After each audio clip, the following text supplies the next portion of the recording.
Thank you. Welcome back to the Bob and Tom Show. Hello. And are we, I think we're good to go here. We're going to switch gears here and talk with a guy who is very well known as a guitar player, a musician, a songwriter. He's an astrophysicist, I believe that's the term, and a writer. And all-around nice guy. And I think, is this... Oh. Brian? Hello, Bob and Tom. Oh, yeah, there we are. Hi, Brian. Brian May is our guest. And Brian, may I ask where you are in the universe right now? I'm in New York Oh, okay. in a very beautiful studio set up so I can speak to you guys. Okay, thanks very much. Very nice. In my hand, I have the volume entitled A Village Lost and Found. Great. That comes with a pair of, is the correct term stereoscopic?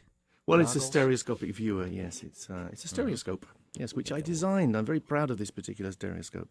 Oh, you did? Yeah, this is designed and made in Sunbury upon Thames with an injection molding process. There wasn't one out there, so I had to invent one that could. And, well, tell us the background about why you've got the book, what it means, and where the photographs come from, and how you use the machine here. It's basically a very beautiful work of art from the 1850s. It's, more than 150 years ago, and it's a portrait of a village in England in the 1850s, but much more than that. It's a portrait in stereoscopic photography, and he contributes. The photographer is called T.R. Williams, and the series was called Scenes in Our Village. But he's really portraying the village and its people and its customs and its philosophy, and it's something absolutely unique in the world, which was nearly lost because these stereo photographs are very, very rare. There's 59 of them, and I spent, strangely enough, while I was doing all that Queen stuff, spent a lot of my time trying to track these things down, and this is the first time that all the scenes have been seen in one place. So I think it's a very important work of art. There is something more to it even than what I've said. It's really a portrait of a philosophy of life and a spiritual feeling about life, which he felt was threatened at the time, and I think is even more threatened in the 21st century when we've succeeded in covering this planet with concrete. So there's a lot of contemplative stuff in here, and it's something very beautiful. The medium is stereoscopic photography, so you're talking the same medium in essentials as Avatar, but of course 3D goes back to the very dawn of photography, and this is very close to the dawn of photography. So we had this, I think, when we were children, we had a thing called a Viewmaster. Exactly, same principle, exactly. Yeah, that would give you a photograph that appeared to be in 3D, and that's what they did this back in the middle 1800s, huh? That's right, yeah. It's something very special because you're looking through this kind of virtual window, and in this case, you're seeing not actors, not something put together to simulate. You're actually seeing the people who were there at that moment in 1853 or whatever. Now, are they colorized, Brian? They're hand-colored mostly. That's what I thought, yeah. And beautifully. It's a real treasure of a work of art. Let me ask you this: the camera that was used, so it would simultaneously take. I assume that there are two lenses and then two. Well, you can do that. Yeah, there are stereo cameras, and I actually have one. There's a very nice new one made by Fuji, the first digital stereoscopic camera, and I have one here, which is great. Everybody loves it.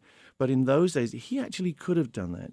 There were stereoscopic cameras, but he chose to do it sequentially, so taking one picture and then moving the camera a few inches to one side and taking another picture. So the people had to hold still. Exactly, and for quite a while, for about 3 or 4 minutes, which is tough. We actually went back, my co-author and me, to the village, which we managed to find, and we reproduced exactly what he did with the wet plate collodion process, which he was using. And it's damn hard, I have to tell you. Yeah. Okay, if I could interrupt for 1 second, I want to reintroduce our guest. He's Brian May, the distinguished songwriter, guitarist from Queen, and astrophysicist. And he's got a terrific new book about a very unusual camera from the 1850s, if you're just joining us. The one, you mentioned that you have a stereoscopic digital camera. Have you noticed that, and people want to get their picture taken with you a lot because you're a well-known person, a great artist. Have you noticed with digital photography it now takes longer? Oh, I hate that. Because now they look at it and go, oh, wait a minute, Brian, I'm sorry, one more. Your heart sinks. When people just stand there going, oh, I'm sure it's going to work. I'm sure, digital has slowed us all down. Oh, isn't that the oddity of this? I think this the guy irony, with this thing could have taken a picture quicker of Brian May and fan number 10,004. I tell you, my heart sinks. No, there's hours of my life this is my life, stand in front waiting for the camera to click. And then you see somebody with an old-fashioned film camera and you just rejoice because it goes, click, we're done, thanks. Isn't that the funniest thing? Who would have ever thought? It's like everything else. The cell phone makes life easier. No, it ruins it. Yeah, that's right. And then the flash doesn't work, and then oh no, I've pressed the wrong button. And oh god, yeah. Now you said there are 59 photographs. Strangely enough, yeah, that's one of the little mysteries of the series. Why 59? We don't The really know. 59, were they all together somewhere? Did you have to hunt them down individually? I had to track them down, and I still don't have them all physically, but I have them all in scanned form in the book because the ones that I didn't have, I have friends who have.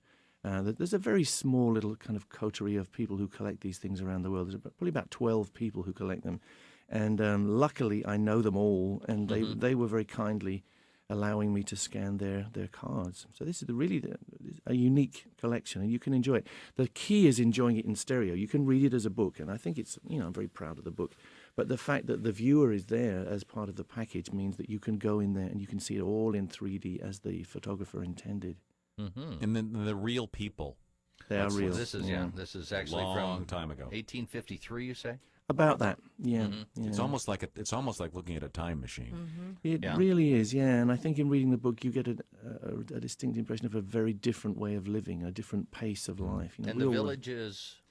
Village is is called Hinton Waldrist in Berkshire, and we were very lucky to find it almost intact in the 21st century. 2003, I managed to find it, but the identity of this village was hidden for 150 years. Which is quite something. I was very thrilled to find it, and having found the village finally, that was the inspiration to write the book. And the people still live in the village? Yes, they do. And they were thrilled. We went back and launched the book there, and they had no idea that their ancestors had been part of this project. Did they know you from Queen? Were they aware of you? Yeah. There's that guy. Yeah, you think so, yeah. Aren't you that guy? They were number one there. Come on. They were number one everywhere. Let me ask you one quick musical question. In the course of all this, did you ever get inspired to write a particular song after looking at the stereoscopic pictures? That was kind of... It's an interesting question. Not directly. No, I don't think so. But I think it's influenced my way of thinking indirectly. There's a part of me which loves to chase around and do the rock and roll thing, but there's a part of me which really likes the complete opposite, the peace and quiet and the contemplative time. And I think stereo photography encourages that side of my personality. It was a beautiful book. Thank you. It's an art piece, and we have a link. If you go to the Bob and Tom website, you can find out more about it. And I know we've got like one more minute with Brian. So, well, I'm on tour with it. We project it on the screen. That's why I'm here.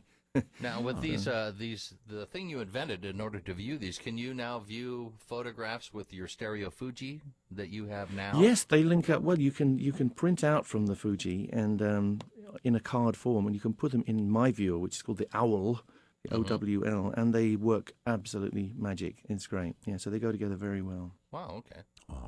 Any musical news from your portion of the world coming up? Yeah, my news is that I produced an album for Kerry Ellis, who's a well-known. She's been on Broadway here, a musical theatre star, but also a rock chick, really. And I've been working with her for years to make this album. I'm very proud of it. It's very epic. It's called Anthems. It'll be out in September, and it's hugely epic, and she's an amazing singer. Any road work for you? You going to step on stage with her? I'm going to do a couple of gigs with her to launch the album. I don't know what we'll do after that, but yeah, I'm doing something which we call Proms in the Park in England. It goes with the last night of the classical proms. I'll be there doing a few songs with her, and we're doing a couple of TV things. Oh, cool. Well, Brian May, it's always a great pleasure speaking with you. Thank you. You too. And it's an amazing book. It is an art piece, and I certainly recommend it. We will put a link to it on our website, and people can find out more about it. Thanks, Brian. Thank you. Bless you. Thank you, sir. All the best. Could he be a nicer guy? Is that he's possible? Really a wonderful man.